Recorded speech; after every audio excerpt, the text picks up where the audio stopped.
The equipment that the person needs to use, is it safe? Is it light enough for them to manage without, causing either bodily, injury? It could be a fall or some other kind of injury. And then their personal care items. Again, this notion of, can they easily access what's important? So in a nursing home, is there a bedside table or cabinet, I should say, with a drawer that's easily accessed from where they are in the bed, if that's how they use it, or if they're ambulatory or they're in a wheelchair, still the notion of easy reach is important. I go into, I've been in a lot of nursing home facilities, and then of course homes too, where that may or may not be the case. The person can't easily reach, and so there again, they're putting themselves at risk for falls. So the poor lighting, I've mentioned, we know that task lighting is best for older adults, so lighting that's very close and intense, so the high intensity bulbs and lamps for reading activities, if they're doing needlework or anything of that sort. Clutter has been mentioned before.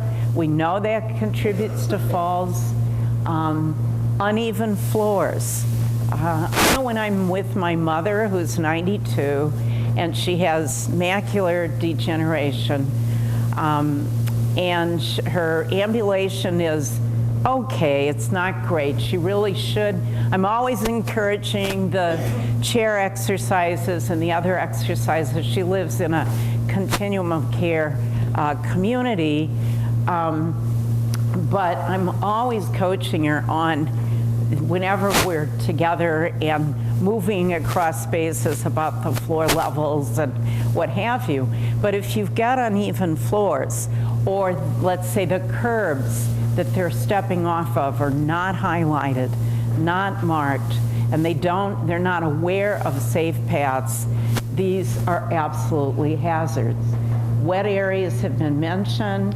The type of furniture, and I've got some examples and pictures of that. What about the bed wheels? Are they in good repair? So that, and in terms of locks, bed wheel locks. The wheelchair brakes, are they in good working order? Are there missing equipment parts that could put someone at risk? Footwear, of course.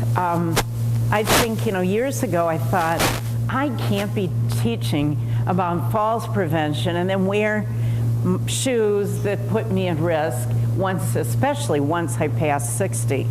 So I know I'm personally cognizant, and we do have to respect the right of choice to some extent, but I think we certainly have a responsibility as professionals to encourage safe footwear for these older adults. Their clothing, if they've got very complicated clothing and they stand to put something on, probably, they may not stand so much, but they might, then that in itself, the dual tasking issue can put them at risk. So let's work at encouraging, if style is important to them, encourage simplified garments in terms of ease of putting on and taking off. And I've already talked about personal items that are not easily accessible. Things that are up also on shelves that the individual can't reach easily, but they need to use on a regular basis. We should try to rethink that. Okay, so I've talked about, I think mostly all of these, but this is mostly to show the variety of environments from highly urban.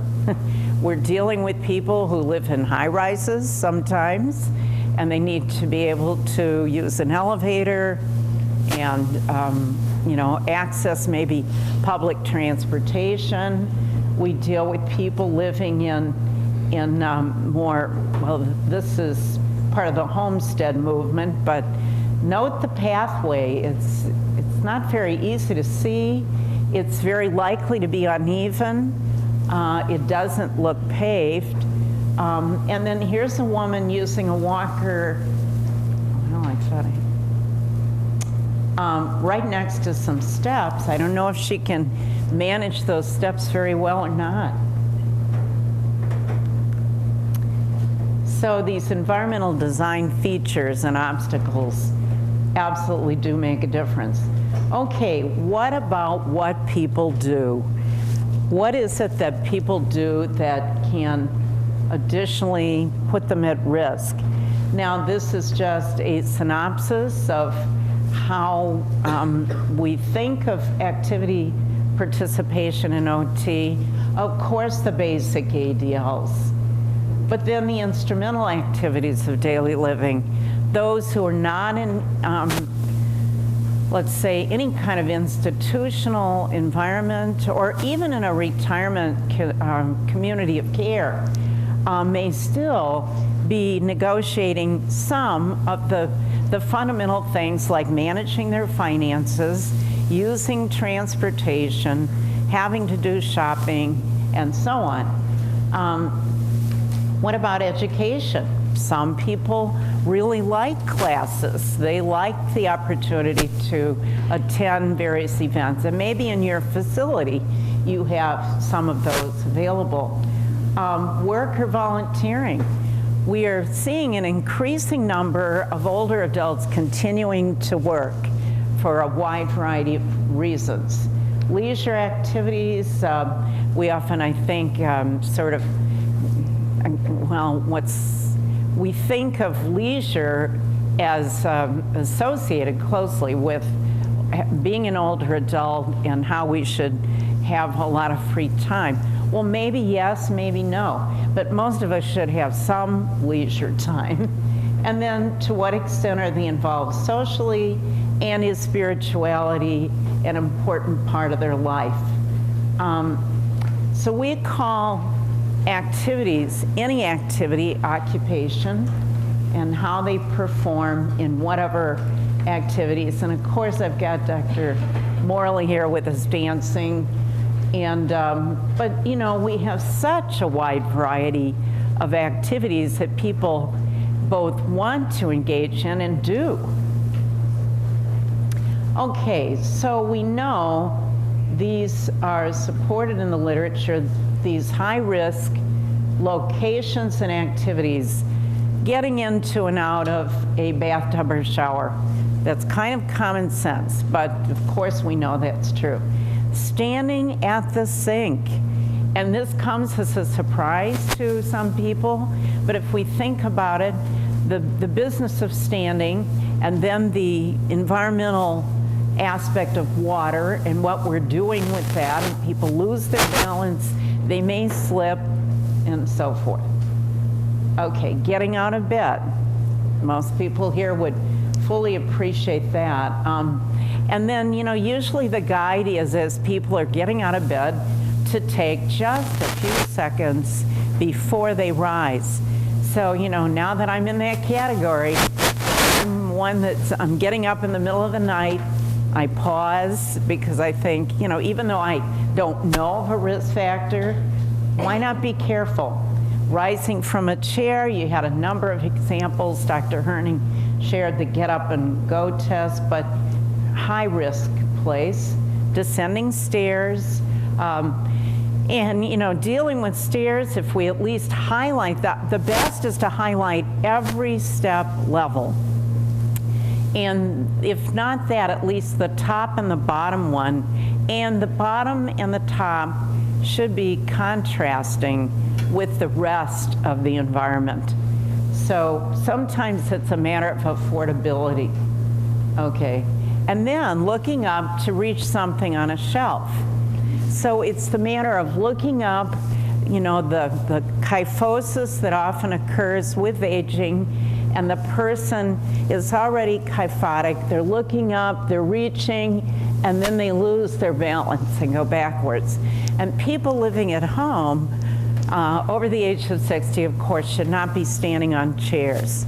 But that may not even be advised for younger people either, because I was on a project in Greece in the mid-90s, and it was actually a convent, and the average age of the person in this convent was 35, and they do all kinds of things. Well, I had given this talk about safety and body mechanics, and while they were doing all the activities they do, and I got an email the very next week saying that one of the nuns had fallen off of a chair, broken her arm, and they reminded her that I said don't stand on chairs, but anyway, whatever. So I'm of the belief that maybe at any age we shouldn't be standing on chairs, but using the safety ladders, you know. Okay, what about the specific design features? What do we like to see in those? We want to, in the physical environment, avoid shadows where people are mobilizing, either ambulating or, you know, using a walker, a wheelchair, what have you, both outside and inside. Signs, labels, and name tags. Large, simple fonts and contrast. Now, I have to say, in working in the skilled care facilities that I did, I know that changes can't be made overnight often. Affordability is a big issue. But I was so pleased to see that over the course of 10 years in one facility, they changed the name tags, and it made a dramatic difference in the, the ability to see the person's name. The residents were more interactive. Now, I don't know if it impacted falls, but anyway, it really made a difference. So for signs, though, too, you know, where people can, if there's a lot of contrast to the lettering and the background, it's much easier for wayfinding. And people may not wander trying to find something and then fall if it's clear. Okay, and of course, clutter around signs or anywhere isn't indicated. So filtered background natural lighting is a good thing. Indirect overhead lighting instead of really direct lighting that glares. Now this is good, this is indirect overhead. Seating at table height, providing that for different activities that are indicated. And then I mentioned before easy reach, and that's rather fundamental. So here's an example of filtered background natural lighting. There's indirect overhead lighting and activity seated.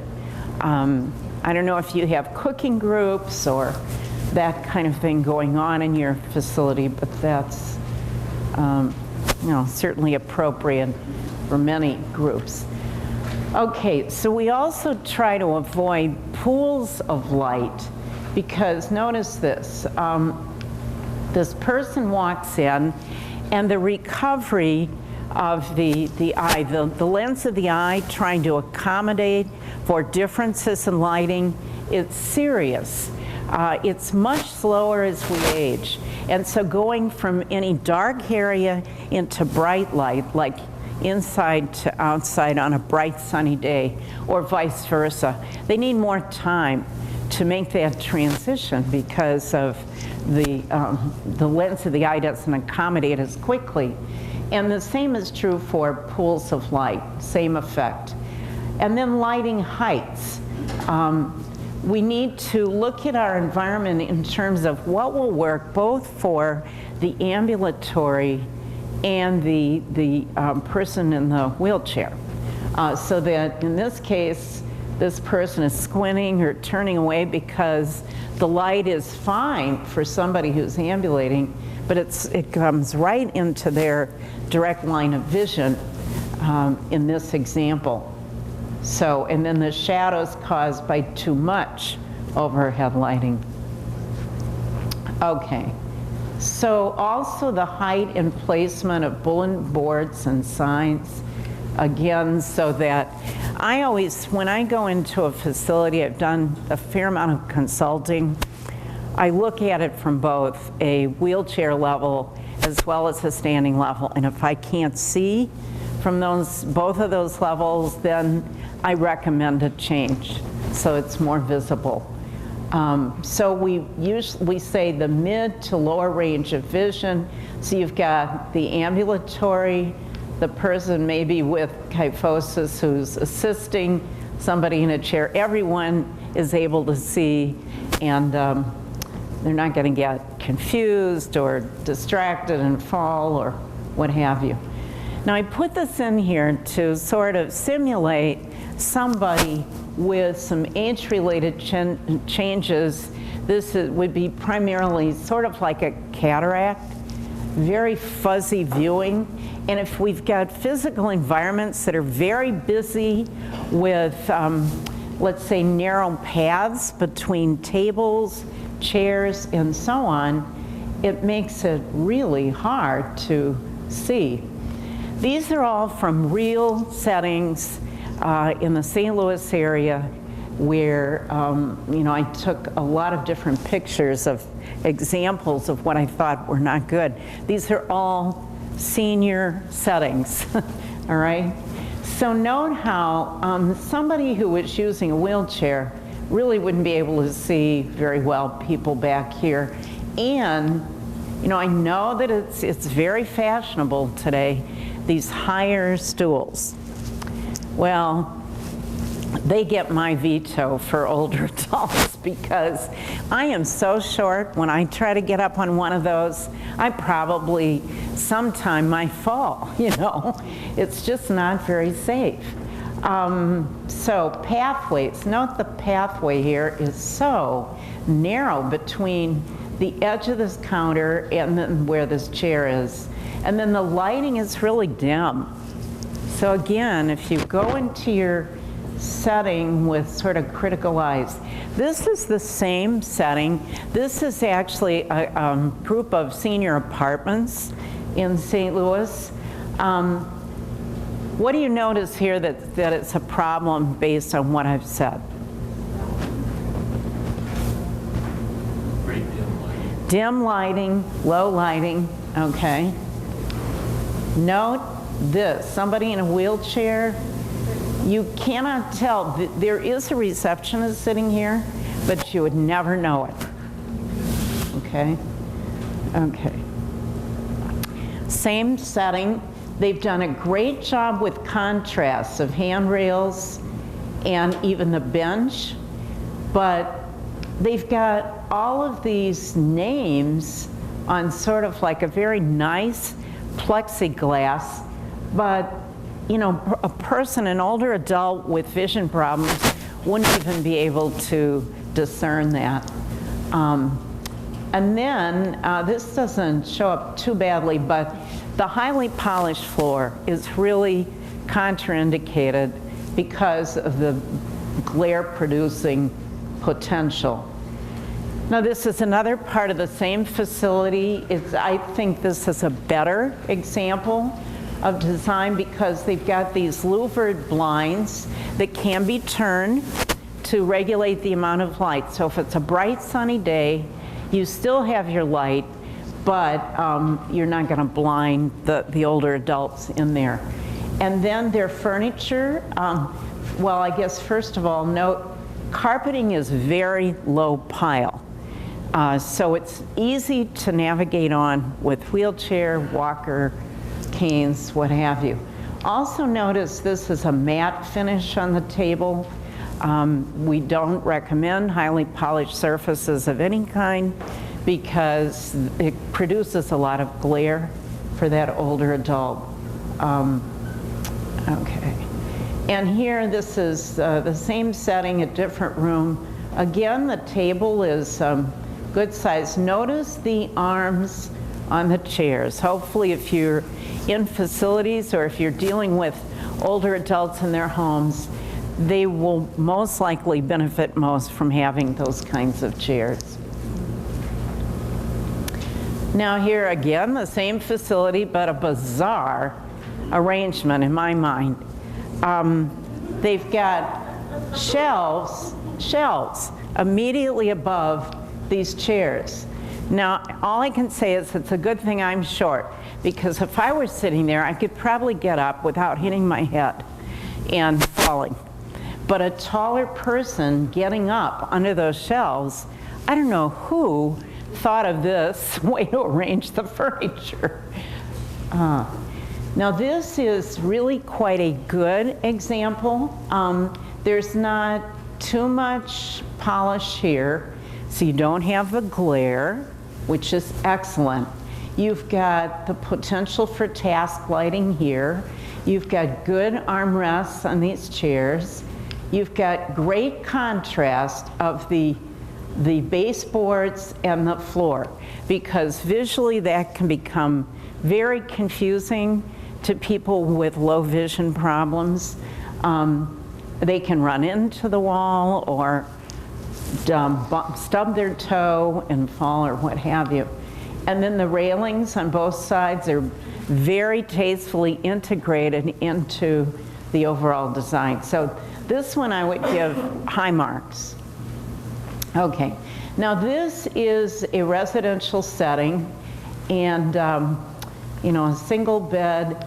I question the height of this next to the bed. You know, this person, when they're dropping off to sleep, unless this is a touch kind of base, they're going to have a hard time reaching that lamp. So that, you know, we need to think about those things. This is another, like a retirement center. The lighting is fairly good, except nothing next to the bed. So, you know, they should have a telephone, a flashlight, a light, nothing next to the bed. And look at the chairs. Now, maybe they don't sit in those, they're just there for design. But if they are sitting, they may need something with armrests. Okay. And so this is just kind of an overall summary. Leg strength and balance has truly been emphasized. Regular medication reviews for people wherever they live. Annual vision checks, including their glasses. Reducing tripping hazards, any clutter, and certainly the lighting should be closely examined. And then, of course, the calcium and vitamin D has been emphasized.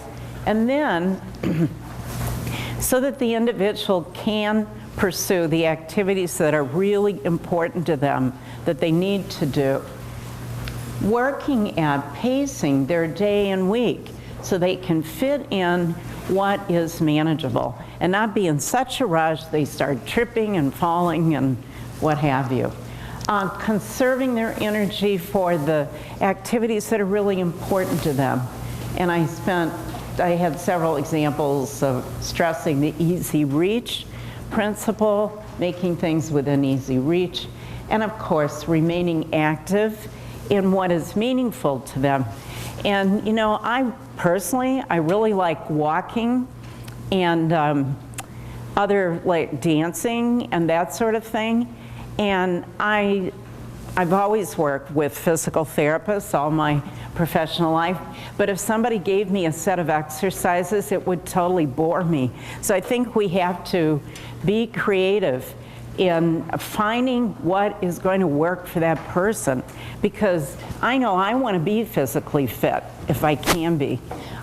So, you know, I would look to my physical therapist to help me figure this out, because I would want to do that.